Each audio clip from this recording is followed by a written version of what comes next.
Let's talk about something most men avoid. Why modern men are falling apart in relationships. This isn't a hit piece.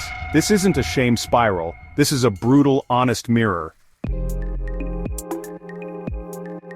Modern men are failing at relationships not because we don't care, but because we were never trained. We were raised on distractions, taught seduction over connection, and handed models of masculinity that had more to do with ego than empathy. So we grew up with broken tools and fake blueprints, trying to build something real. You grew up thinking that being a man meant being strong, silent, untouchable, but that silence became emotional immaturity. That strength became isolation. And that untouchability, it turned into emotional unavailability. You can bench 300 pounds but can't carry a conversation through discomfort. You can earn 6 figures but can't say I was wrong when you screw up. Let's be clear. Women aren't the problem. Culture isn't the problem. You're not even the problem. But you are the one holding the solution. That starts when you face the truth.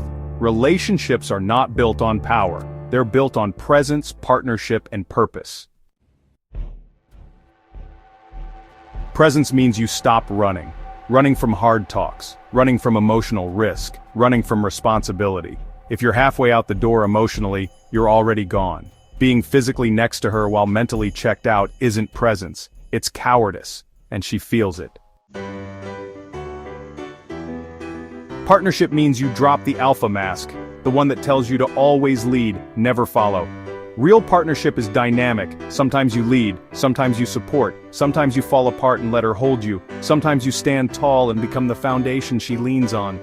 But if it's always about you, your needs, your pride, your way, that's not a relationship. That's an emotional dictatorship. Purpose means you bring vision. You don't just coast, react, or survive. You design the direction. Women follow men with plans, not because they're weak, but because clarity breeds safety.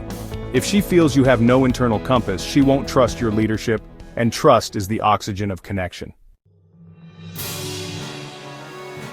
Now let's get real about your patterns. You say she nags, but what she really does is beg for your presence. You say she's dramatic, but she's just desperate to feel safe in a space that keeps gaslighting her. You say she's too much, but maybe she's too much for a man who's not enough. You attract what you reflect. If you constantly pull women who are unstable, dramatic, or unfaithful, ask yourself what part of you is allowing that. Better yet, ask what part of you thrives on that. Some of you are so addicted to chaos, peace feels boring. Let me hit you harder. Real love will feel boring at first if you're used to trauma. Stability is foreign to a nervous system raised in dysfunction. That's why you chase the highs. The dopamine hits. The women who make your heart race but your soul ache. But brother, that's not chemistry, that's a trauma bond.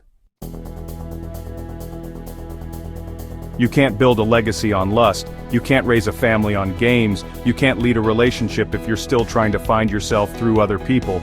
Your woman isn't supposed to complete you. She's supposed to complement the man you've already built. So build him. That means therapy. That means journaling. That means cutting off the ex you text when you're lonely. That means holding space for her feelings without making it about you.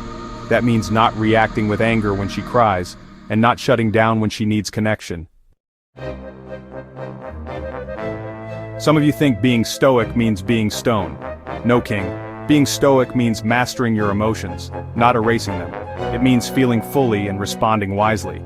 If you're numb, you're not stoic. You're shut down. And shut down men make women feel alone in the same room. You want to know why she left? It wasn't because you didn't make enough money. It wasn't because you weren't attractive enough. It was because she stopped feeling emotionally safe. And without emotional safety, there is no feminine flow. You keep trying to be alpha. Try being available. Try being accountable. Try being calm in conflict. Try being man enough to say, "That hurt you? I didn't mean to, but I'm here now, let's fix it." Because that's leadership, that's strength, that's the man she brags about, respects, and trusts. And let's get this straight. This isn't about becoming a soft man. This is about becoming a strong man with depth. The kind who knows how to fight for a relationship, not just dominate one. The kind who is safe, steady, and rooted. When she knows your word is law and your heart is open, she can finally relax. And that's when real intimacy begins. If you want that, you have to kill the boy. The one who runs, blames, ghosts, manipulates, cheats, performs, and avoids. That boy has to die so the man can live.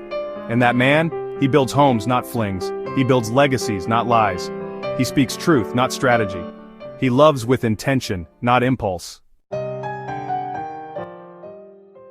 That man is in you waiting. Build him, and watch every relationship change. If this hits you, watch the next video. If you scroll, you stay stuck. Join the OLP Nation. Fight on!